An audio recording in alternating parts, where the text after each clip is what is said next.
इसी अपनेपन के रिश्ते को शुद्धता के साथ निखार रहा है पतंजलि केश कांति शैम्पू। अब अपने बालों से कहो जुग जुग जियो। 24 इंडिया न्यूज में आपका स्वागत है। मैं हूं आपके साथ माही गोस्वामी और ले चलते आज की विशेष खबरों की ओर। बिहार के मोतिहारी जिला के कल्याणपुर प्रखंड के राजपुर पंचायत में समाजसेवी चंद्रशेखर कुमार के द्वारा आजाद नगर में रोजेदारों के लिए इफ्तार हेतु सामग्री का व्यवस्था कर सभी के घरों पर वितरण किया गया। सोशल डिस्टेंसिंग का पालन करते हुए चंद्रशेखर कुमार ने सभी रोजेदारों से बारी बारी मुलाकात कर सरकार के निर्देशों का पालन करने की सलाह भी दिए। साथ ही इफ्तार खत्म होने के पश्चात सभी रोजेदारों के पत्तल को उठाकर धार्मिक सौहार्द का परिचय भी दिया। सभी रोजेदारों ने कहा कि अल्लाह इसका सवाब चंद्रशेखर कुमार को देंगे और अल्लाह इनको तौफीक अता फरमाए।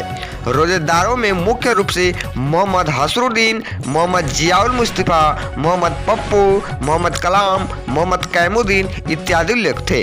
वहीं चंद्रशेखर कुमार के सहयोग में मोहम्मद लाल बाबू, मोहम्मद अमरुल, मोहम्मद भोला, मुट्टू कुमार इत्यादि लोग उपस्थित थे।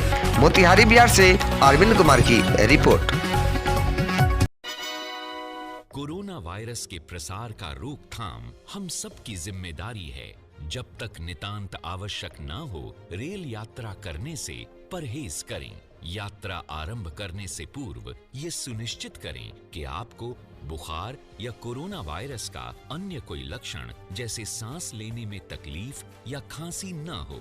सहयात्रियों से उचित दूरी बनाकर रखें तथा भीड़ भाड़ वाले स्थानों में जाने से बचें। अगर यात्रा के दौरान ऐसा कोई लक्षण लगे तो तुरंत नजदीकी रेल कर्मचारी से संपर्क करें जिससे आपको तुरंत सहायता प्रदान की जा सके। आइए मिलकर अपने आप को और देश को सुरक्षित बनाएं। भारतीय रेल द्वारा जनहित में जारी।